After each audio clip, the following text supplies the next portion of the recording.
वन्दितं धोदिघायिकं विमलं प्रणमामि वर्धमानं तीर्थं धम्मस्य कर्तारम्।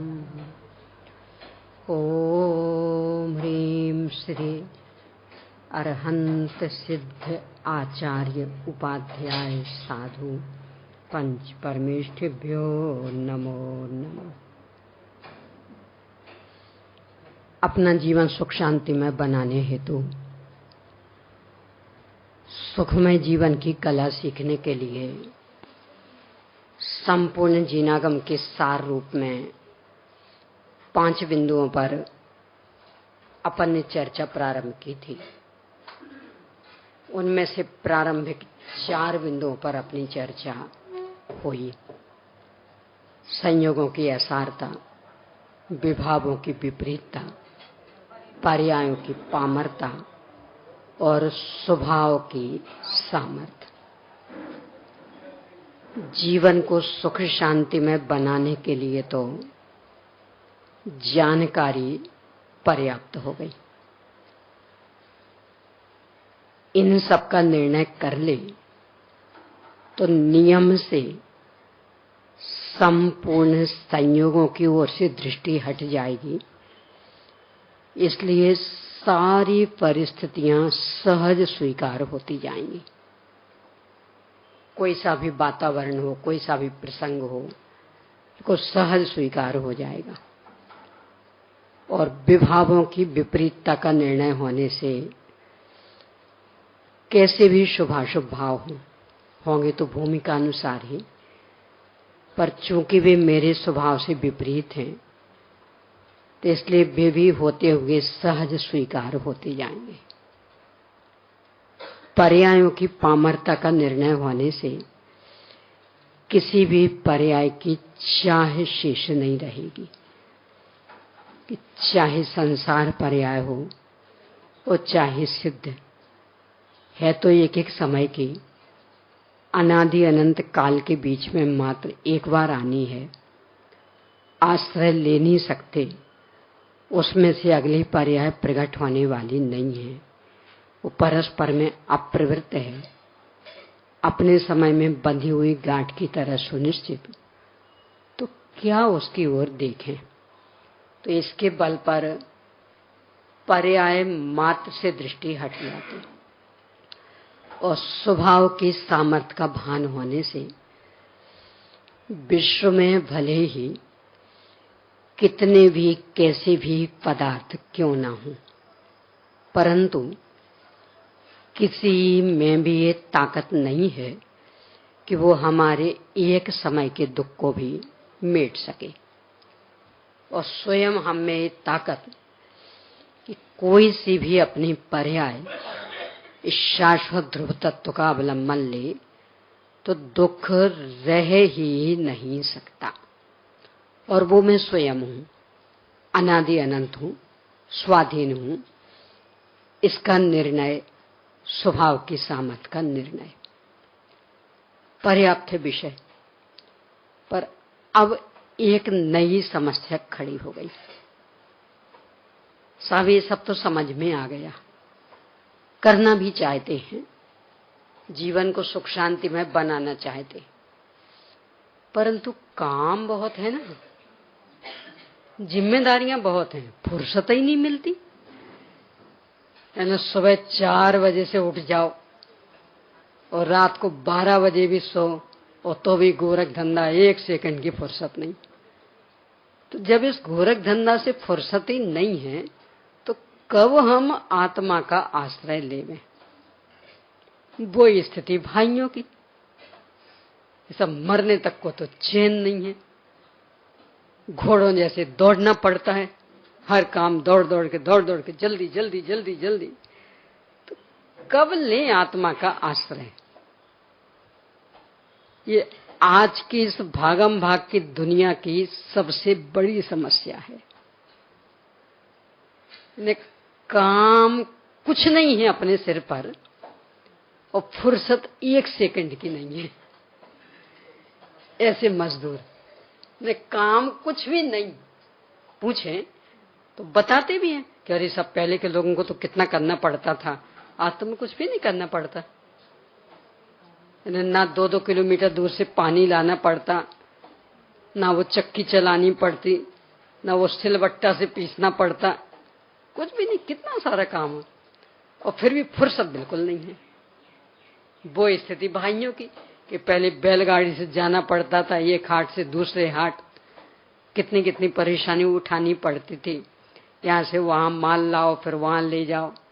अब तो कुछ भी नहीं, व्यवस्थित दुकान है, बस वहां आराम से जाके बैठना है, कोई ज्यादा चक्कर ही नहीं, पर फुर्सत बिल्कुल नहीं। यानी काम कुछ नहीं सिर पर और फिर भी फुर्सत बिल्कुल नहीं। तो कैसे करें आत्म कल्याण? कोई ऐसा मिल जाए कि जो हमारी जिम्मेदारियों को अपने सिर पर ले ले, हमारे काम से हम अपने जिम्मे ले ले, तो हमें फुर्सत मिल सकती। आज बस उस व्यक्ति की ही चर्चा कि है कोई एक कि जो सारा अपना काम वो अपने सिर पर लेने को तैयार, अपने को बिल्कुल निर्भर करने वाला एक अद्भुत सिद्धांत। और पूज्य गुरुदेव श्री का तो पर्यायवाची बना हुआ, यानी क्रमबद्ध की चर्चा वो अच्छा हो गई वही आप उन वाले, अन्यथा तो ये चर्चा हो ही नहीं सकती। सोनगढ़ का भी पर्यायवाची ऐसा अद्भुत सिद्धांत, क्रमबद्ध पर्याय। वैसे तो सारे जगत को ये मान्य है, सभी धर्म वाले स्वीकार करते। कौन करता है कौन नहीं करता इसमें अलग अलग मत हो सकते हैं, पर अपन लोगों जैसे रागी द्वेषियों के ऊपर, अपन लोगों जैसे कम शक्ति वालों के ऊपर कुछ भी करने का भार नहीं है। इसमें तो जितने भी आस्तिक धर्म हैं, यानी सत्ता वाले धर्म, उन सबको ये बात स्वीकार। हिंदू धर्म में भी देखेंगे तो वे भी कहेंगे आपके हाथ में क्या है, हुई है वही जो राम रचि राखा, जो जस करे सो तस फल चखा। कि अपने हाथ में क्या है, जो राम ने रच के रखा है वो होना है। कि नहीं, मुस्लिम भाइयों से पूछेंगे, सब अल्लाह के बिना पत्ता भी हिलने वाला नहीं है, खुदा की मर्जी के बिना एक बाल भी टेढ़ा होने वाला नहीं, बांका होने वाला नहीं। तो वे भी यही कहेंगे कि अपने ऊपर कोई जिम्मेदारी नहीं। यीशु से पूछें तो बोलेंगे तुम क्या करने वाले, जो है सब हमारे हाथ में। यानी सर्वमान्य सिद्धांत कि अपन लोगों जैसों के हाथ में तो कुछ नहीं। अब किनके हाथ में किनके हाथ में नहीं, इसमें मतभेद है। कोई अपनी वो बागडोर पूरी यीशु को सौंपे बैठा है, तो कोई अल्लाह को, तो कोई राम को। अपन ने अपने द्रव्य को सौंप दी। पर इतना तो पक्का कि अपने हाथ में कुछ नहीं है। और इतना अजब गजब का ये वस्तु स्वरूप, कितने बड़े बड़े प्रसंग इससे स्वीकार हो जाते हैं। अपने भारत की तमिलनाडु में घटी हुई घटना, सन तो मुझे याद नहीं है, पर घटना सुनाएंगे तो शायद आप लोग बता सकेंगे। 3 पारसी व्यक्ति ईसाई धर्म का प्रचार करने के लिए दक्षिण भारत में आए थे, तमिलनाडु तरफ। एक पिता और 2 बच्चे, एक 8 वर्ष का और एक 10 वर्ष का, ये 3। पत्नी उनकी वहीं। और अपने ही भारतीयों में से किसी ने चिढ़ करके उन तीनों को जलती हुई धधकती हुई भट्टी में फेंक दिया जिंदा, और तीनों उसमें झुलस गए और खत्म। सुनी होगी शायद, मेरे ख्याल से 7 या 8 वर्ष पुरानी घटना ये घटना। अपने भारत में ही घटी थी। वो जो उनकी पत्नी वहां थी,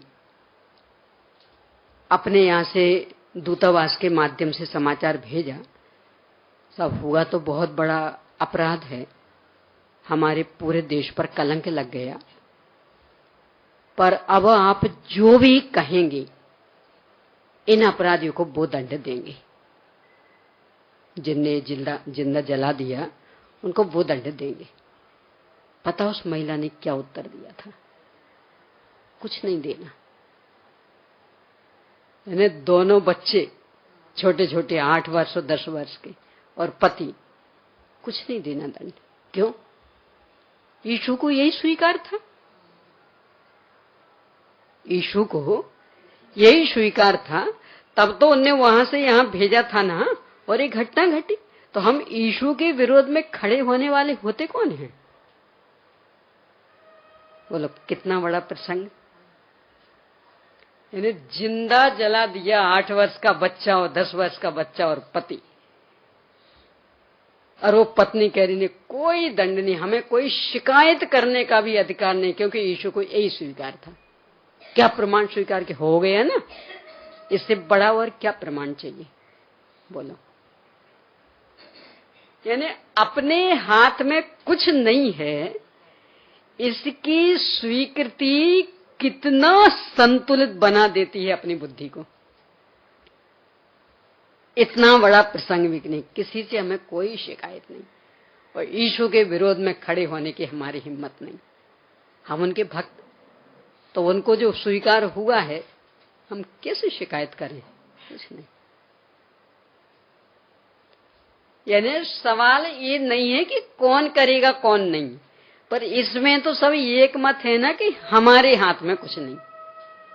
तो हम तो अपने व्यर्थ की आकुलता से मुक्त हो गए ना, चिंताओं से मुक्त हो गए ना। अब कौन करता कौन नहीं करता, ये निर्णय अपन कर लेंगे। ऐसा अद्भुत सिद्धांत, यानी हर प्रसंग को, हर परिस्थिति को एकदम सहज स्वीकार करवा दे। ऐसा क्यों? यदि ऐसा कर लिया होता तो शायद। इन सब के लिए अवसर ही नहीं। क्यों? क्योंकि इस समय ये ही होना था। इसे घटित घटना से बढ़कर और क्या प्रमाण चाहिए कि इस समय यही होना था? बोलो। यानी आज गुरुदेव श्री की वाणी का लाभ पूरा नहीं मिलना था, समय के पहले आ जाने के बाद भी। देखो, इसके लिए भी कितना सौभाग्य चाहिए। यानी कभी कोई कारण तो कभी कोई कारण तो कभी कोई कारण, आज सोचे चलो आज भाग्य का उदय हुआ, तो यही कारण। बोलो, अब किस किस को दोष दें? बोलो। यानी नहीं सुनने मिलना है तो नहीं मिलना है, आप लाख प्रयास कर लेना, कितनी योजनाएं बना लेना। बोलो।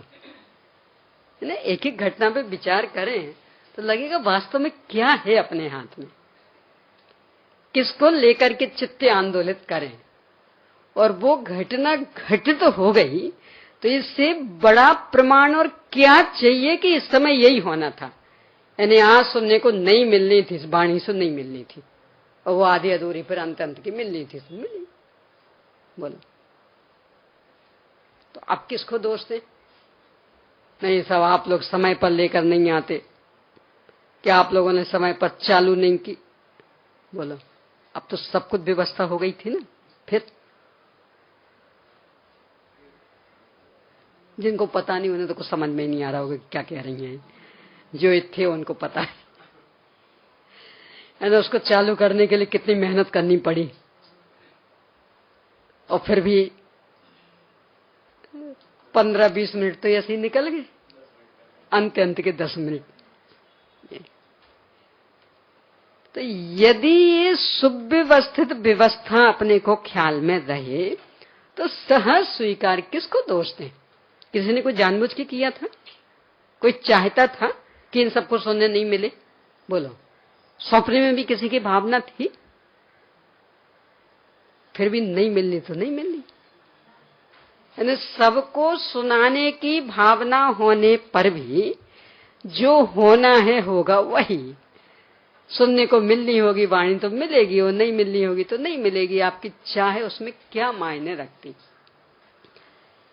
तो हर प्रसंग में समता का भाव बना रहे, हर परिस्थिति, हर वातावरण, हर संयोग, हर प्रसंग सहज स्वीकार हो सके, ऐसी अद्भुत क्षमता व्यक्त करने वाला सिद्धांत क्रमबद्ध पर्याय, इस पर अपन चर्चा करने जा रहे हैं।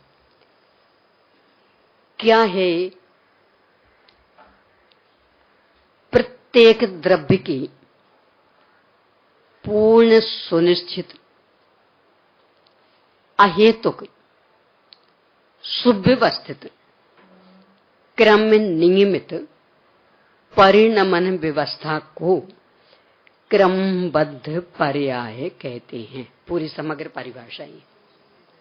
प्रत्येक द्रव्य की पूर्ण सुनिश्चित अहेतुक सुव्यवस्थित क्रम नियमित परिणमन व्यवस्था को क्रमबद्ध पर्याय कहते हैं। एक एक का अर्थ देखें। प्रत्येक द्रव्य की, इन्हें कुछ पक्षपात नहीं कि जड़ है कि चेतन, जानने वाला है कि बिना जानने वाला, एक प्रदेशी है कि असंख्य प्रदेशी की अनंत प्रदेशी, कुछ फर्क नहीं पड़ना। जड़ है कि चेतन, सबकी इन्हें द्रव्य मात्र, यानी विश्व में जो भी है वो सबकी है। पूर्ण सुनिश्चित, द्रव्य से भी, क्षेत्र से भी, काल से भी, भाव से भी, स्वभाव से भी, पुरुषार्थ से भी, काल लब्धि से भी, भवितव्य से भी, इतना ही नहीं निमित्त से भी। तो हम जिसको चाहेंगे उसको सुनेंगे नहीं है हाथ में, वो भी सुनिश्चित। कौन सा विषय किसके माध्यम से सुनना है वो अनादि अनंत सुनिश्चित। तो ये पूर्ण सुनिश्चित है, सर्वांग। किसी भी एक पर्याय के होने में जो जो भी होना, द्रव्य, क्षेत्र, काल, भाव, स्वभाव, पुरुषार्थ आदि, सब सुनिश्चित। और ये सुनिश्चितता किसी ने की नहीं है अहेतुक, अकारण, अपने आप, अकृत्रिम। यानी किसी ने सुनिश्चित किया नहीं है कि ये पर्याय इस द्रव्य में इस समय होगी और ये इस समय होगी और उसमें ये निमित्त होगा और इसमें ये निमित्त होगा। किसी ने किया नहीं है, अहेतुक, अकारण, उसके पीछे कोई कारण नहीं। स्वभाव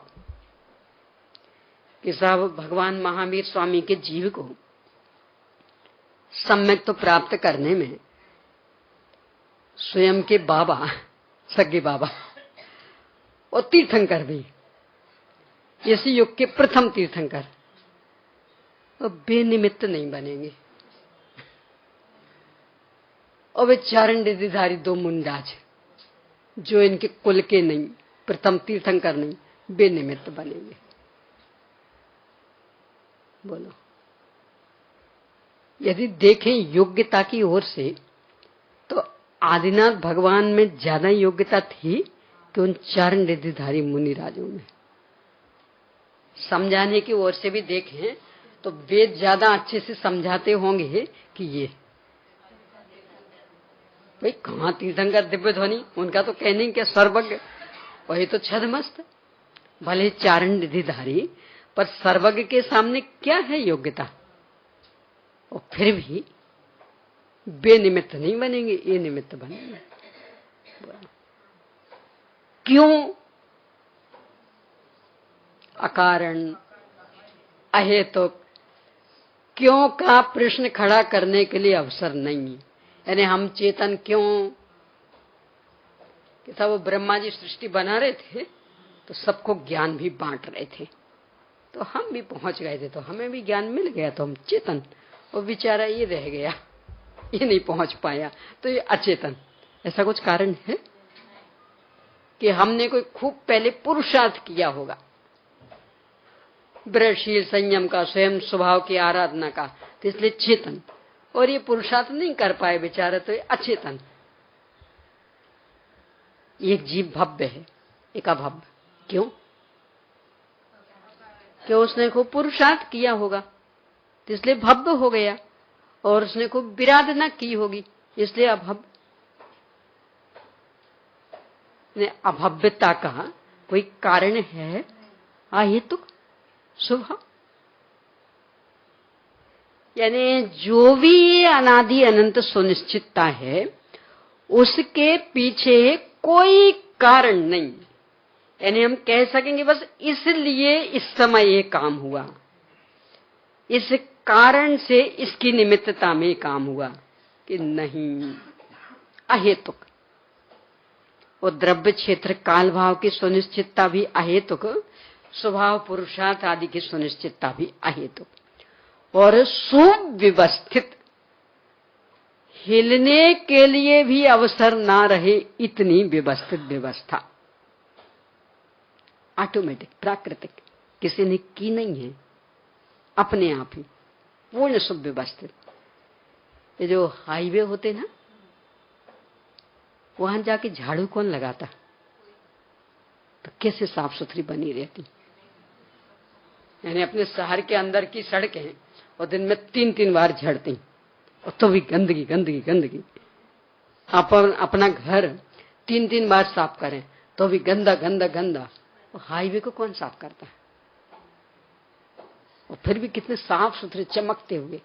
क्यों? वो प्राकृतिक व्यवस्था, वो हवा झाड़ू लगाती रहती, तो कहीं गंदगी नहीं हो पाती। देखिए कहीं गंदगी। जो मेन हाईवे होंगे, सड़क जो शहर के अंदर से निकले उनकी बात अलग, तो वो तो अपनी देन, अपन लोग रहते हैं उनके बीच में इसलिए। पर जो मेन हाईवे के बाद दोनों तरफ अकेले जंगल जंगल, कोई नहीं बाकी मनुष्य आदि रहने वाले, वहां कभी गंदगी देखी? सड़कें देखो चिकनी एकदम काली, जैसे अभी पॉलिश हुआ हो, ऐसे चमचमाती हुई। किसने सफाई की? किसी ने पोंछा लगाया होगा ना, इसलिए चमक रही। प्रकृति पूर्ण सुव्यवस्थित। तो वस्तु मात्र की परिणमन व्यवस्था ऐसी पूर्ण सुव्यवस्थित और क्रम नियमित, अपने अपने क्रम से और सुनिश्चित नियमित क्रम से होने वाली जो परिणमन व्यवस्था, यानी बदलने की एक प्रक्रिया, बदलने की एक पद्धति, उसका नाम है क्रमबद्ध पर्याय। सारे अपने कर्तृत्व के बोझ को छीन ले, बिल्कुल निशंक कर दे, निर्भर कर दे कि अपने ऊपर कोई जिम्मेदारी नहीं, आराम से अपने उपयोग को आत्मोन्मुखी कर लो। इसका नाम क्रमबद्ध पर्याय। मूल शब्द तो जीनागम का क्रम नियमित है। समय सार जी के 308वीं से 311वीं गाथा की टीका के आधार से पूज्य गुरुदेव श्री ने इसका जो रहस्य उद्घाटन किया, तो उसमें तो क्रम में नियमित है, पर नियमित शब्द थोड़ा सा कठिन हो जाता, तो गुरुदेव श्री ने अपने सरल शब्दों में उसको बद्ध नाम दिया। अर्थ एक ही है। जलम आना ऐसा कहें तो कुछ समझ में नहीं आता, तो कहा भाई पानी ले आओ, तो पानी ले आओ कहना ये हमारी शान नहीं है, मजबूरी रही है। यानी आपको भाषा का इतना भी ज्ञान नहीं रहा कि आप जल से समझ लें और आना से समझ लें, तो हमें आपकी भाषा में कहना पड़ा कि पानी ले आओ। पर चीज क्या आएगी? जलम आने कहेंगे तो क्या आएगा सामने, और पानी लाओ कहेंगे तो क्या आएगा सामने, कि चीज एक ही। ऐसे ही क्रम नियमित परिणमन, ये शास्त्रीय शब्द, पर अपनी भाषा तो अधकचरी, बम्बईया भाषा तो हो रही। कोई पता ही न लगे कि मराठी बोल रहे हैं कि गुजराती बोल रहे हैं कि हिंदी बोल रहे हैं कि माँ सब की खिचड़ी। किसी के भी मुंह से सुनो तो कोई एक भाषा रह ही नहीं जाती। यानी एक वाक्य भी बोलेंगे तो एक शब्द उसमें मराठी का होगा, एक गुजराती का होगा, एक हिंदी का होगा, हिंदी में एक मारवाड़ी का होगा, सब खिचड़ी। तो ऐसे जीवों के लिए इस साहित्यिक भाषा कैसे रास आएगी, तो वो कृमि निमित्त में कैसे समझ पाते। इसलिए गुरुदेव सिंह ने सरल शब्द दे दिए क्रमबद्ध, यानी बिल्कुल क्रम से बनी हुई, नियमित सुनिश्चित एक क्रमबद्ध पर्याय।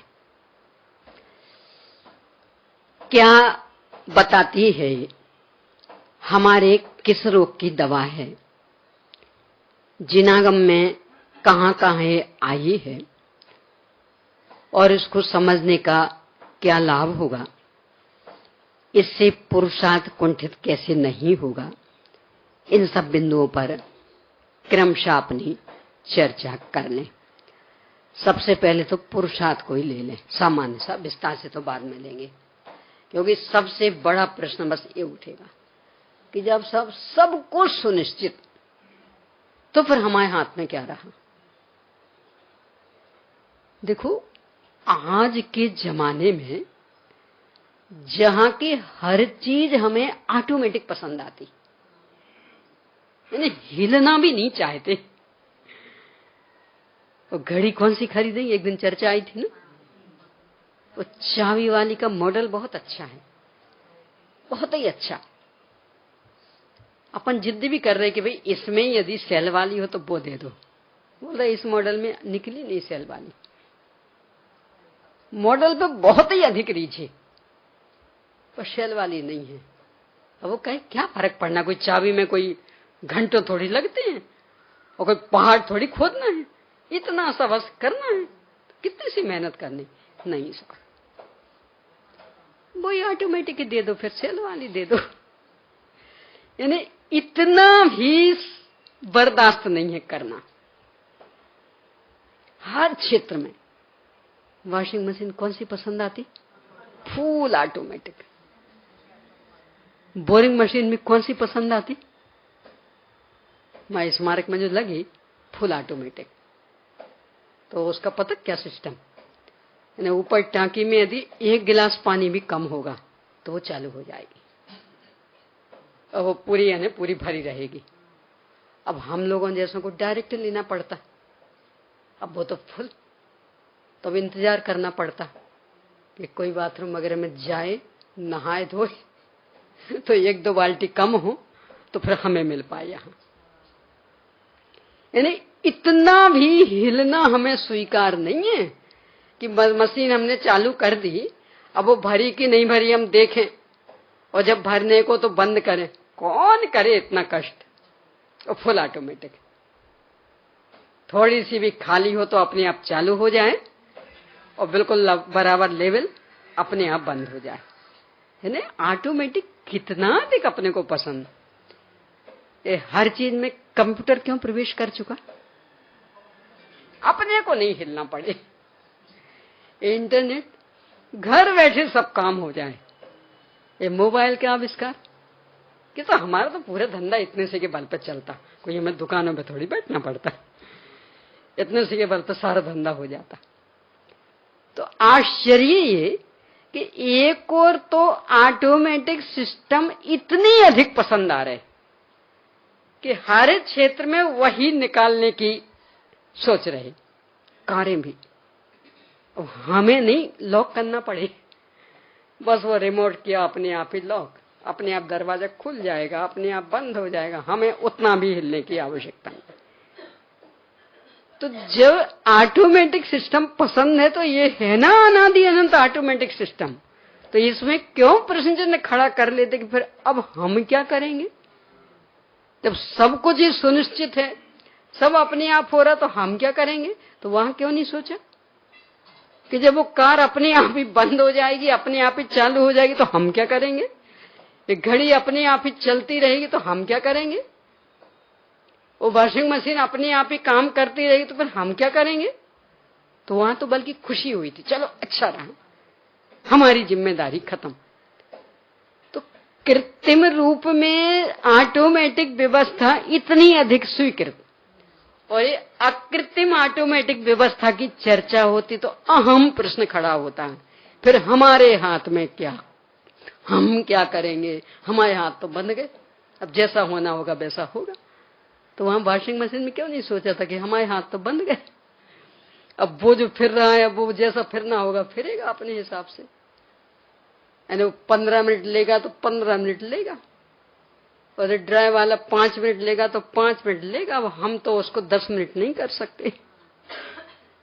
प्रश्न खड़ा हुआ, उससे बंधन लगा कि और खुलापन लगा, निश्चिंतता आई कि और चिंता आई कि देखो ये सब ऑटोमेटिक है, 5 मिनट लेगा तो बस 5 ही लेगा, न 4 पर रुकेगा न 6 लेगा, तो आप बिल्कुल निश्चिंत होकर बैठ जाओ, न 5 मिनट तक कोई आपको देखने की आवश्यकता नहीं, तो निश्चिंत हुए ना।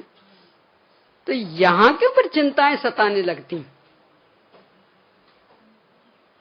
सोच अपनी बदलनी पड़ेगी।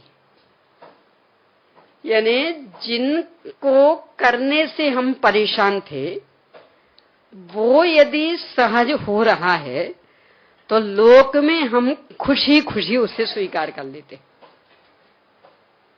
और जिनको करने को लेकर के हम अपना कर्तृत्व का अहंकार पुष्ट करना चाहते, वहां जब वही अकृत्रिम व्यवस्था आती है तो लगता फिर हम तो बंध गए, हमारे हाथ में तो कुछ रहा नहीं, तो उसका विरोध करना शुरू कर देते।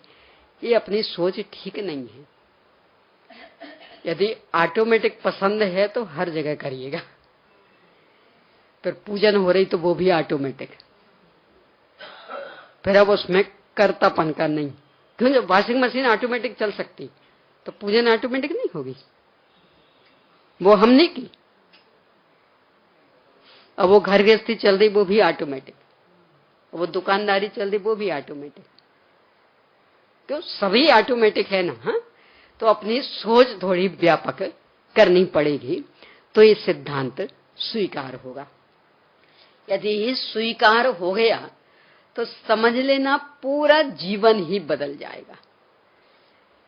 काम सब होंगे, जैसे लोक की ऑटोमेटिक व्यवस्था तो काम थोड़ी रोकती है, यानी कपड़े नहीं धुलेंगे थोड़ी हमें नहीं धोने पड़ेंगे, और बर्तन नहीं मनेंगे ये थोड़ी पर हमें नहीं मानने पड़ेंगे, वो टांकी नहीं भरी जाएगी ये थोड़ी पर हमें नहीं भरनी पड़ेगी। यानी काम तो सब होंगे, हमारे ऊपर का बोझ खत्म हो जाएगा। ऐसे ही यहां भी धर्म के भी लोक के भी काम तो सब चलेंगे, पर अपने ऊपर जो व्यर्थ का बोझ है, जो चिंताएं हैं, जो फिक्र है कि कब होगा कैसे होगा, वो सब समाप्त हो जाएगा। काम तो सब होंगे, क्योंकि काम अपन करते भी कब थे, होता स्वयं जगत परिणाम, मैं जग का करता क्या काम, जबरन लेके बैठे थे जिम्मेदारी। वही अपना आनंद गंजी कर ले लें, गुरुदेव से बहुत सुनाए करते थे, हूं करूं ए जी अज्ञानता, सकट नो भार ज्यों स्वान ताने। चल रहा है स्वान गाड़ी के नीचे, भ्रम हो गया कि मैं चला रहा हूं गाड़ी को। गाड़ी तो अपने हिसाब से चल रही थी, तो मान लो बीच में चौराहा आया, कुत्ते को भाव हुआ हम इस तरफ जाए, वो गाड़ी तो इस तरफ जानी थी, तो वो गाड़ी इस तरफ बढ़ गई। अरे ये क्या हुआ, मैं चला रहा था ना, भौंकने लगा, पर गाड़ी वाहन को तो कोई मतलब था नहीं, तो वो तो अपने हिसाब से चलता रहा, भौंक भौंक करके थक गया, तो अपना मन महसूस, कोई बात नहीं चलो उसी ओर ले चलते, और फिर अंदर पहुंच के मैं चला रहा हूं। अपना भी ऐसा ही है, चाह कि आप यहां मत बैठे, उदाहरण है, घबराना नहीं, आपको मना किया आप यहां मत बैठिए, नहीं सुना, मैं कह रही ना आप यहां मत बैठिए, आप वहां बैठिए, नहीं सुना, आप उठ जाइए ना वहां बैठ जाइए, नहीं सुना, अच्छा कोई बात नहीं, अब आप ही क्या कहोगे, बैठे रहो, यानी वहां चलता नहीं दिखता है तो आखिरकार अपनी मति को मन में सोच के कि कोई बात नहीं है, बैठे हो तो बैठे रहो, आप ही क्या कहोगी, बैठे रहो। तो इस सकटन भाज्यम स्वांता ने यही दशा नहीं हो रही कि मन भर तो अपना पूरा कर लेते हैं, खूब झुंझला लेते हैं, पर जब लगता है कि अब यहाँ फेर बदल तो होने वाला है नहीं, तो आखिरकार मन को समझा देते, अब हो रहा तो होने दो ना, क्या कर सकते, अच्छा है वो भी, फर्क क्या पड़ना, यहाँ बैठी के वहां बैठे, फर्क क्या पड़ना, कोई ना कोई तो बैठेगा यहाँ, तो ये बैठे बैठे रहने दो। ऐसा है अपना हाल।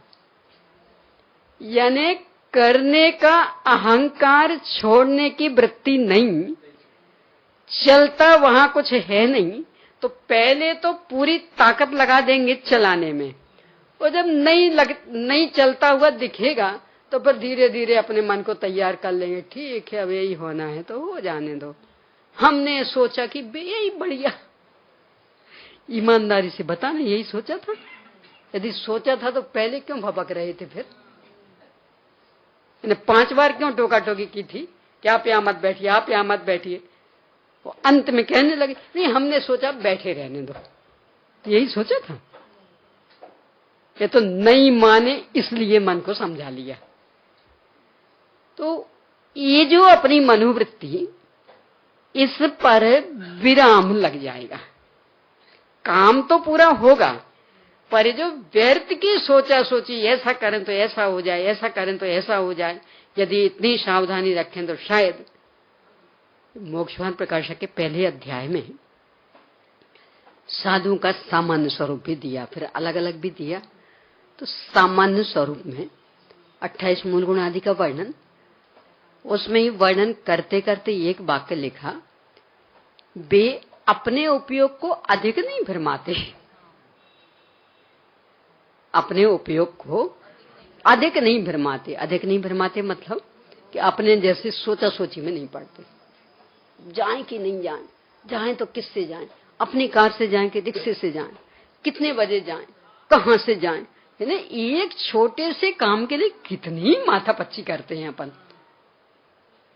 मुनि महाराज जी का देखो क्या होता, जो हो जाएगा देख लेंगे, अपने जैसे सोचा विचारी में भी नहीं उलझते। परिणाम किसका? इस सुनिश्चित परिणमन व्यवस्था की स्वीकृति कि अपने हिसाब से होना क्या है, होगा तो उस वस्तु के हिसाब से। तो जब हमारे हिसाब से होना ही नहीं है तो व्यर्थ में सोच सोच करके वर्तमान को क्यों बिगाड़ लें? यदि ऐसा किया तो ऐसा हो जाएगा, ऐसा करेंगे तो वैसा हो जाएगा, अब बेमतलब की उधेड़ बुन अंदर अंदर अंदर अंदर बुन रहे। और जब वो काम होने को होता ना, तो अपनी सारी उधेड़ बुन एक और रखी रह जाती, और वो होने वाला मान लो दूसरा ही था तो दूसरा हो जाता। घरों में तो कितने कितने प्रसंग आते हैं ना, छोटी छोटी सी घटनाओं को लेके। यानी आप 3 जन एक घर में रहते, शाम को बैठे थे तो योजना बन रही थी कल काय की दाल बनाए। तो आप कह रहे थे मूंग की बननी चाहिए, हमें थोड़ी सी सर्दी जुकाम है, मूंग की अच्छी आएगी। आप कह रहे थे गर्मी है तो मूंग की गर्म होती वो नहीं, उड़द की बननी चाहिए, मजा आएगा। आप कह रहे थे नहीं तुअर की बननी चाहिए। अब तीनों में खूब डट के बहस हुई और चिक चिक भी हो गई। जब देखो तब आप अपना अपना चलाती हो, ऐसा करती वैसा करती, हमारा बिल्कुल नहीं चलने देती। खूब बहस हो गई, इतनी बहस के बिल्कुल तना तनी भी हो गई। होता है, रोज का काम है तो घरों का। अब दाल से पूछो तो क्यों हमारे ऊपर लड़ रहे हो, कौन सी बननी है बताएंगे सुबह। अब वो सुबह आया और एकदम से परिस्थिति ऐसी बदल गई कि तीनों का एक निर्णय हुआ कि भाई जल्दी से बस सब्जी और रोटी बनाओ और चलो। दाल कोई बनी ही नहीं। अब बोलो 2 घंटे की मेहनत का क्या हुआ? अब बोलो अपने सारे झगड़े ऐसे ही हैं कि नहीं? बोलो कितने, अभी देखना, आज से ही अभी देखना शाम तक, तो पता लग जाएगा कितने झगड़े बस ऐसे ही। तुम हमारा नहीं चलने देते, हमारा बिल्कुल नहीं सुनते, बस अपना अपना चलाते हो। कह रहे हो वस्तु से तो पूछो, वो किसका सुन रही, न तुम्हारा सुन रही ना हमारा सुन रही, वो अपनी योग्यता अनुसार परिणमित हो रही। तो पहले से ये स्वीकार हो जाए तो व्यर्थ की ये जो चिकचिक मचा रखी थी और कितने कितने संकलेश हो गए थे परिणाम। आर्त ध्यान होने लगा था, रौद्र ध्यान भी हो गया था, देखते कैसे तुम्हारी चलती, हम चला के रहेंगे अपनी, कल तो बिल्कुल तुअर की दाल ही बनेगी। और कल ऐसा होगा कि ऐसी परिस्थिति में फंस गए कि दाल ही नहीं बन पाई। क्रमबद्ध पर्याय यदि ख्याल में रहेगी तो कभी फिर ऐसी व्यर्थ की समस्याओं का सामना नहीं करना पड़ेगा कि क्यों बेकार चिक करते, क्या होना पता तो है नहीं, काय को परेशान हो रहे, जो बननी होगी बन जाएगी, नहीं बननी होगी नहीं बनेगी। आज से क्यों अपने परिणाम खराब कर रहे हैं, कल जब आएगा तब देखेंगे, उस समय जो होना होगा हो जाएगा। तो मुनि महाराज जी का हमेशा का एक बात, देखें क्या होता।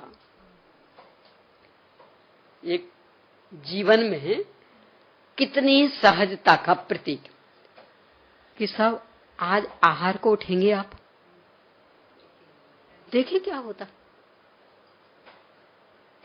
कि नहीं। सब वो 9:15 तो बजने को है और लगभग 10 बजे उठते तो उठेंगे कि नहीं, 9:15 बजे है ना, अभी पौने घंटा है, तो अभी का तब का हम अभी से क्या कहें, तो देखिए क्या होता।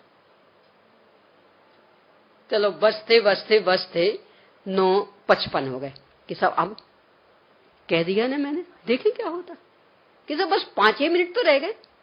5 मिनट रह गए ना, 1 मिनट में तो असंख्यात तो समय, असंख्यात तो आवली, तो 5 मिनट में तो कितना लंबा समय, तो हम कैसे बता दें, देखें क्या होता है ना। हर प्रश्न का उत्तर होगा देखें क्या होता।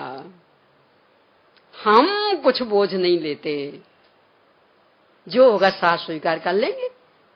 पहले से हम कुछ नहीं कह सकते क्या होना क्या नहीं, तो कुछ भी योजनाएं नहीं, और अपनी योजनाओं पे योजनाएं, 100 साल तक की योजनाएं। अभी ये जो बच्चा जन्मा, इसको लेके झगड़ा हो रहा, माँ कह रही हम तो डॉक्टर बनाएंगे और पिताजी कह रहे हम तो वकील बनाएंगे। वो तत्काल का जन्मा बच्चा, अरे तत्काल का जन्मा नहीं, अभी गर्भ में भी नहीं आया, उसको लेके कि यदि अपने संतान होगी तो अपन तो ऐसा बनाएंगे। अभी होगी कि नहीं होगी गारंटी नहीं, फिर भी वो लड़ाई झगड़े। क्रमबद्ध पर्याय कहती क्यों परेशान हो रहे, क्या होना है उस बच्चे की, क्या योग्यता है, तो क्यों इतनी लंबी चौड़ी योजनाएं बना रहे। दीर्घ सूत्री कभी सुख शांति से नहीं जी पाता। दीर्घ सूत्री मतलब बहुत योजनाएं, ऐसा करेंगे ऐसा करेंगे ऐसा करेंगे, कभी सुख शांति से नहीं जी पाता। सुख शांति से कौन जी पाता, एक सूत्र अपने मूल चिनागम का है, पर रजनीश ने उसको बहुत प्रचारित किया। भूतकाल सपना है, वर्तमान अपना है और भविष्य कल्पना है। तो ना सपनों में जियो और ना कल्पनाओं में जियो कि नहीं सब पहले ऐसा हुआ था, पहले ऐसा हुआ। अरे वो तो गड़े मुर्दे हो गए, अब उनको उखाड़ने से क्या मिलने वाला, तो वो तो सपने में गया, अब उसको याद करने से कोई उपलब्धि होने वाली नहीं कि नहीं भविष्य में ऐसा करेंगे, भविष्य में ऐसा करेंगे, कि वो सारी कल्पना लोग की उड़ाने हैं, वो हवाई महल बनाने हैं, वो शेख चिल्ली के सपने देखना है, कुछ उससे होने वाला नहीं। वर्तमान में जियो तो अपने आप वर्तमान भी सुखद रहेगा और भविष्य भी सुखद हो जाएगा। और भविष्य की चिंताएं करते रहे तो वर्तमान भी बिगड़ेगा और भविष्य भी बिगड़ना। इसलिए इस तरह का जीवन नहीं बनाना कि भूत भविष्यत की चिंता में वर्तमान की बाजी हारे, नरभव बीत चला रे, नरभव बीत चला रे। ऐसी गलती नहीं करना। ना भूत की चिंता कि हो गया ना वो तो, अब उसको लेके परेशान होने के लिए कहां अवसर। और भविष्य कि अभी आया नहीं है ना, तो उसको लेके क्यों परेशान होना, जो होगा सो होगा। वर्तमान जो है इसको संभालें, यानी वर्तमान का सदुपयोग अपने शाश्वत ध्रुव तत्व में लीनता में करें, तो वर्तमान भी सुखद और इसके बल पर भविष्य भी सुखद। कब हो पाएगा कि क्रमबद्ध पर्याय की स्वीकृति होगी तब। इसलिए यदि वास्तव में सुख शांति में जीवन जीना, तो इसके अलावा कोई उपाय नहीं। देखो आजकल तो अन्यमति भी, आजकल व्यापार के क्षेत्र में बहुत सारी दुकानों में एक स्लोगन लिखा रहता, समय से पहले और भाग्य से अधिक ना आज तक किसी को कुछ मिला है और ना मिलेगा। चाहे जिन दुकानों पे, यानी जैन अजैन सबके पे बहुत फेमस है, हर शहर में मिल जाएगा। कितना बढ़िया सिद्धांत, अपना पूरा क्रमबद्ध पर्याय। समय से पहले, यानी जब तक वो लाभ मिलने का समय नहीं आया, आप लाख प्रयास करना, नहीं काम होगा सो नहीं होगा। और भाग्य से अधिक राज्ञा भी, यानी राजा भी तुष्ट हो जाए तो भी भाग्य से बढ़कर कुछ देने में समर्थ नहीं है। नीति शास्त्र में श्लोक था, तुष्टोपि राजा यदि सेवकेभ्यो भाग्यात् परम नैव ददाति किंचन, अहिर्निशम वर्षति वारिवाह तथापि पत्रम तृतीयम पलाशा। राजा भी खुश हो जाए तो भी भाग्य से अधिक दे सकता। रोजाना खूब खूब मूसलाधार वर्षा हो तो भी पलाश के वृक्ष में हमेशा वो 3 ही पत्ते रहेंगे। तो पानी की कमी के कारण कि उसकी योग्यता।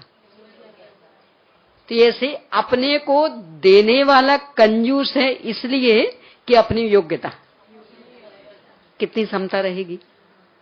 तो इतना सा भी सूत्र कि समय से पहले और भाग्य से अधिक ना आज तक कभी किसी को मिला है और ना मिलेगा। और इसमें परिवर्तन करने की ताकत इंदो व तह जिनिंदो व, चाहे वो रागियों में सर्वाधिक शक्तिशाली इंद्र हो और चाहे बीतरागी में जिनेंद्र हो, किसी में भी इसको परिवर्तित करने की ताकत नहीं। करें भी क्यों, करना क्या है परिवर्तित। जब हमें सब कुछ सहज स्वीकृत तो कुछ भी हो जाए ना। इतना अद्भुत सिद्धांत, यानी जीवन की व्यर्थ की उधेड़ बुन से अपने को छुटकारा दिला दे, निश्चिंतता ला दे और प्रमादी बिल्कुल नहीं बनाए। क्योंकि 5 सुनिश्चित है ना, तो उसमें पुरुषार्थ भी तो सुनिश्चित है ना। तो पुरुषार्थ नहीं होगा ये बात कहां से आई। तो प्रमादी बिल्कुल नहीं बनने देगा, आलसी बिल्कुल नहीं बनने देगा।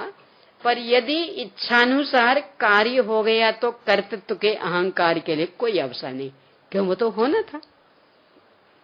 और नहीं हो पाया तो दीनता हीनता के लिए भी कोई अवसर नहीं, क्योंकि हम तो इच्छा की थी, बाकी होगा तो उसके अनुसार। तो दोनों में ही मानसिक संतुलन बना रहेगा। यानी हो जाने पर कर्तृत्व का अहंकार नहीं आएगा, क्योंकि हमने क्या किया वो तो होने वाला था। और असफलता में दीनहीन भी नहीं बनेंगे, क्यों, हमारे हाथ में क्या था। तो दोनों में संतुलन, निर्भर जीवन और फिर भी अधीरता नहीं, प्रमाद नहीं, पुरुषार्थ बराबर यथायुग जागृत रहेगा। ऐसा अद्भुत क्रांति लाने वाला इस सिद्धांत क्रमबद्ध पर्याय। इसमें जो पर्याय शब्द है ये वाली पर्याय नहीं, उत्पाद्य नहीं, वो व्यवस्था, परिणमन व्यवस्था, यानी योग्यता। यानी प्रत्येक द्रव्य में परिणमन की जो प्रति समय वर्ती एक सुनिश्चित योग्यता विद्यमान, सुनिश्चित व्यवस्था विद्यमान, उसका नाम है क्रमबद्ध पर्याय। यानी पर्याय पर्याय नहीं है, व्यवस्था का वाचक, सुव्यवस्थित व्यवस्था, यानी पूर्ण सुनिश्चित एक उसका अपना ही अपनी उसकी एक पद्धति, उसका नाम पर्याय, मतलब योग्यता, पूर्ण सुनिश्चित योग्यता, इसका नाम पर्याय। अब क्रमशः एक एक बिंदु को अपन लेते हैं। सबसे पहले ये लेते हैं कि कहां कहां क्रमबद्ध पर्याय का वर्णन, क्योंकि गुरुदेव श्री के ऊपर सबसे पहला जो आरोप लगा वो ये कि नया निकाला है आपने सिद्धांत। कहाँ है जिनागम में? हम तो पढ़े ही नहीं, हम भी तो शास्त्र पढ़े थे पहले, कोई अकेले आप नहीं थोड़ी पढ़े। तो सबसे पहले ये समझ में आ जाए कि चारों अनुयोगों में इसका वर्णन, और इतना खुल करके कि कोई सा भी ग्रंथ ऐसा बिल्कुल आंख बंद के इसमें से निकालना और बिल्कुल आंख बंद के उसको खोलना, और जो पेज खुले फिर उसको आंख खोल के देखना, तो वहां क्रमबद्ध पर्याय लिखी मिल जाएगी। ये सब कहां लिखी? यहां क्रमबद्ध पर्याय शब्द नहीं, उसका वाच्य, यानी वो जिस बात को बता रहा वो सिद्धांत, वो बात यहां लिखी मिल जाएगी। तो वो क्रमबद्ध पर्याय लिखी मिल गई। वो शब्द थोड़ी, शब्दों से क्या होने वाला, यानी उसके पीछे जो एक सोच है, जो एक विचार है, जो सुनिश्चित वस्तु व्यवस्था, वो कहां लिखी नहीं मिलेगी। अब अपन देखें कहां कहां लिखी। सबसे पहले प्रथमानुयोग, क्योंकि अनुयोगों का एक क्रम है, प्रथमम कर्णम चरणम द्रव्यम नमः, यानी सबसे पहले प्रथमानुयोग, फिर कर्णानुयोग, फिर चरणानुयोग, फिर द्रव्यानुयोग। क्यों प्रथमानुयोग सबसे पहले? क्यों कि सबसे पहले पढ़ें, इतना ही नहीं है, अनादि की जो दुराग्रही वृत्ति अपनी है ना, जिद्दी वृत्ति, हठाग्रही वृत्ति, उसका निराकरण सबसे पहले करना आवश्यक है। किसने देखे स्वर्ग नरक? बताओ, देख के आए आप? अरे कितनी कितनी ऊंचाई पर रॉकेट भेज दिए, उपग्रह छोड़ दिए, आज तक तो कहीं स्वर्ग दिखे नहीं। नीचाई में कितनी कितनी नीचाई तक खुदाइयां हो गई, आज तक तो कोई नरक दिखे नहीं। किसने देखे स्वर्ग नरक? विदेह क्षेत्र आदि है, किसने देखा? ये बिल्कुल आम सोच है ना। इनको कहा जाता जिनागम में अव्युत्पन्न मिथ्या दृष्टि। अव्युत्पन्न मिथ्या दृष्टि, यानी सब कुछ ख्याल में आ रहा, बराबर जीवन में उसके अनुसार जी रहा। एक दिन चर्चा की थी ना कि वो एक एक साल के 4 बच्चे खड़े करो, चारों का एक जैसा स्वभाव होता। किसने सिखाया उनको? अभी तो स्कूल पढ़ने ही नहीं जाते, माता पिता ने भी कुछ नहीं सिखाया, तो कहां से सीख के आए? यानी एक बच्चा अपनी बराबरी वाले बच्चे को जो पास में खड़ा है, जब तक रुला ना देवे तब तक उसे चैन नहीं पड़ती। कहीं बाल खींचेगा, कहीं गाल नोचेगा, कहीं कॉलर खींचेगा, और जब वो रोने लगे, हाँ अब साता मिल गई। वो एक वही बच्चा अपनी पूरी ताकत लगा के लाड़ प्यार करेगा, पुचकारेगा, अपने खिलौने दे देगा, अपने खाने पीने की चीज दे देगा। किसने सिखाया उसे कि तुम तो लड़ा करो, तुम खिलाया करो? किसने? तो नहीं है स्वर्ग नरक। वो समय काफी चर्चा की थी। दंड व्यवस्था भी, 1000 की हत्या करके आया था, उसको भी एक ही दंड, फांसी की सजा। और एक की हत्या की थी, पकड़ा गया, उसको भी एक दंड, फांसी की सजा। तो बाकी की सजा अब यहां तो नहीं मिल सकती। यहां तो शरीर ही ऐसा कि एक बार फांसी पे चढ़ा, खत्म। पर अपराध तो किए हैं ना, हाँ? तो सजा तो मिलनी चाहिए ना। तो ऐसी कोई गति होनी चाहिए कि जहां 1000 बार फांसी पे चढ़ाया जाए तो फांसी पे चढ़ाने का दुख तो पूरा भोग ले और शरीर जहां का तहां, फिर तिल तिल करें देह के खंड हो जाए और फिर जहां का तहां। तो होनी चाहिए ना कोई दशा, बस उसका नाम नरक। ऐसी स्वर्ग कि पूरी जिंदगी अच्छे अच्छे काम किए। यहां तो नोबेल पुरस्कार एक बार मिला, पर उसने तो अपनी पूरी जिंदगी लगा दी थी।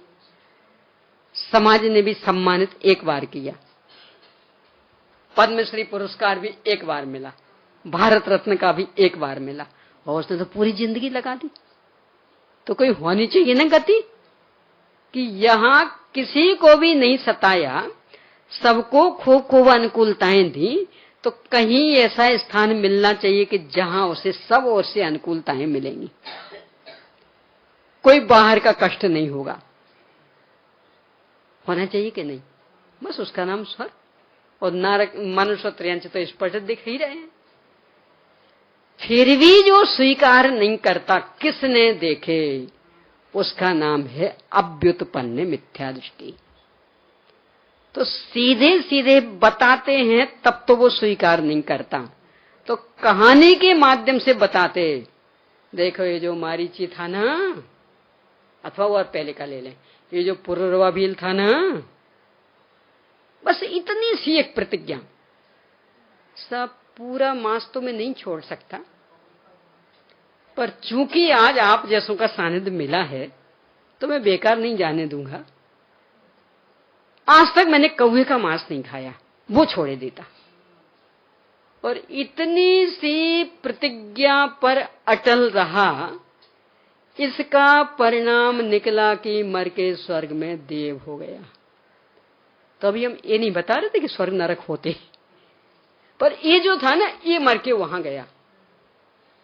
अब फिर वहां से आया, मारीची हुआ, यहां राजघराना, पिता भी मोक्षगामी, चाचा मोक्षगामी, बुआ स्वर्ग जाने वाली, बाबा मोक्षगामी तीर्थंकर, और फिर भी इसको तो अभी रुलना था।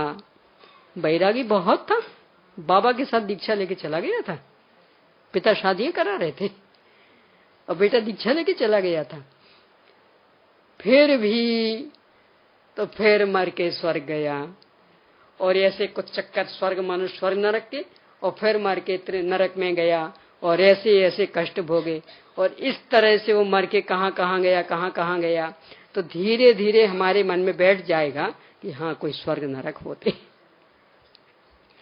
यानी सीधे बताते तो स्वीकार नहीं होता, पर ये जो जीव, देखो यहाँ पाप किए तो ऐसा नरक में गया, देखो यहाँ पुण्य किए तो ऐसा स्वर्ग में गया, और ये जो यहाँ का जीवन और फिर उसके फल में मिलने वाली दशाएं, तो कहानी के माध्यम से जब ये बढ़ाएंगे तो धीरे धीरे धीरे धीरे उसे ख्याल में आ जाएगा कि हाँ, स्वर्ग नरक होते हैं, और वो स्वीकार कर लेगा। तो सीधा स्वीकार करने को तैयार नहीं था, दुराग्रही था, हठाग्रही था, इन आंखों के ऊपर विश्वास करने वाला। हमें तो आंख से बताओ, कितने कितने कितने हमने दूरदर्शी यंत्र खोज लिए, यहां से हमें चंद्रमा बिल्कुल स्पष्ट दिख जाता, तो स्वर्ग होता तो दिखता नहीं, वो चंद्रमा ज्योतिषी देव होता तो दिखता नहीं। ये तर्क उसके, यानी बस आंख से दिखा हुआ सब कुछ, बाकी को स्वीकार नहीं करेगा। इसका नाम है अव्युत्पन्न मिथ्या दृष्टि। तो उसको जिस शैली में समझाते हैं उसका नाम है प्रथमान योग, कि सीधा उसे सैद्धांतिक ज्ञान कराएं तो समझता नहीं है, पर जब वो जीवों की यात्रा यहां से वहां, वहां से वहां, तो धीरे धीरे उसके मन में ये बात बैठ जाती कि इसका मतलब है तो यहां से कहीं जाता तो है, कहीं से यहां आता तो है, तो 4 गति 84 लाख योनियों की स्वीकृति हो जाती। तो इस शैली का नाम प्रथमान योग। अब इस पर विचार करें कि प्रथमान युग में कहां लिखी क्रमबद्ध पर्याय। तो इस पर तो है कि प्रथमान युग में कहां नहीं लिखी, क्योंकि प्रथमान युग तो नाम ही उसका कि जिसमें जीव की अनादि अनंत कहानी कहानी कहानी। तो कोई सी भी कहानी लें, पूर्वभाव परभाव, तो पूर्वभाव परभाव पहले से सुनिश्चित होंगे तब ना। भगवान ने बता दिए तुम्हारा आगे ऐसा होने वाला और इसके आगे ऐसा होने वाला, और ये जो मारीची ये 24वां तीर्थंकर होने वाला, तो कर्म से तो अभी सुनिश्चित हुआ नहीं था। क्योंकि कर्म से सुनिश्चित हो तो तीर्थंकर प्रकृति का बंध ज्यादा से ज्यादा होगा तो तीसरे भाव पहले तक, यानी तीर्थंकर प्रकृति की सत्ता ज्यादा से ज्यादा चले तो 3 भाव। विदेश क्षेत्र में तो 1 भाव वाले भी होते हैं, उसी भाव में बंधी उसी में उदय आए मोक्ष चले गए, पर अपने भारत ऐरावत में ये व्यवस्था नहीं, तो ज्यादा से ज्यादा 3 भाव वाले, तो इतनी सीमा। तो कर्म से तो तब सिद्ध हो पाएगा, तो कैसे बताया कि 24वां होने वाला? इसका मतलब हो क्रमबद्ध पर्याय से, भवितव्यता से, कर्म से नहीं, क्रम से। यानी कर्म से तो 3 भाव पहले ही वो बंधेगा कर्म, और क्रम में अनादिकाल पहले से सुनिश्चित। और अपन विस्तार से आगे करेंगे चर्चा, अभी तो बस इतना ही कि जिनको सीधा सीधा ये सिद्धांत स्वीकार नहीं होता कि जीवन आदि अनंत है, स्वर्ग नरक है, पुण्य पाप का फल भोगना पड़ता है, यदि उससे विरक्त हो स्वरूप की आराधना करे तो मोक्ष होता है, तो जो सीधा सीधा ये स्वीकार नहीं करते हैं उन्हें कहानियों के माध्यम से वो बता के और परोक्ष रूप में स्वीकार करवा देते कि हाँ कोई ऐसे स्थान है। उस शैली वाला जो जीनागम, उसका नाम प्रथमान योग, उसके हर पृष्ठ पर यह लिखा कि पूर्ण सुनिश्चित है प्रत्येक द्रव्य की परिणमन व्यवस्था। कैसे, ये चर्चा अपन आगे करेंगे। चलिए प्रश्न लिख लीजिए। संयोगों की असारता आदि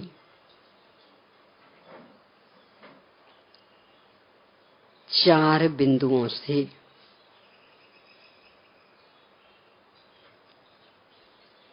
सुखी होने का उपाय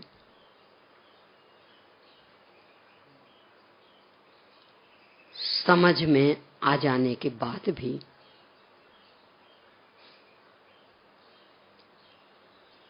क्रमबद्ध पर्याय पर चर्चा करने की आवश्यकता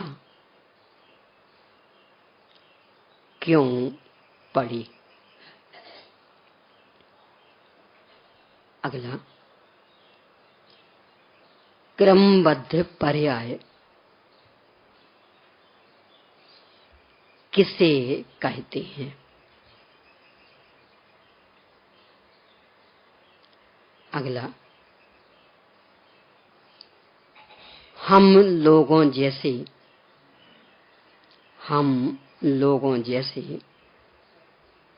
हीन शक्ति वाले रागी द्वेषियों के हाथ में कुछ भी नहीं है, यह तथ्य सर्वमान्य है। यह तथ्य सर्वमान्य है, इसे सिद्ध कीजिए। बस।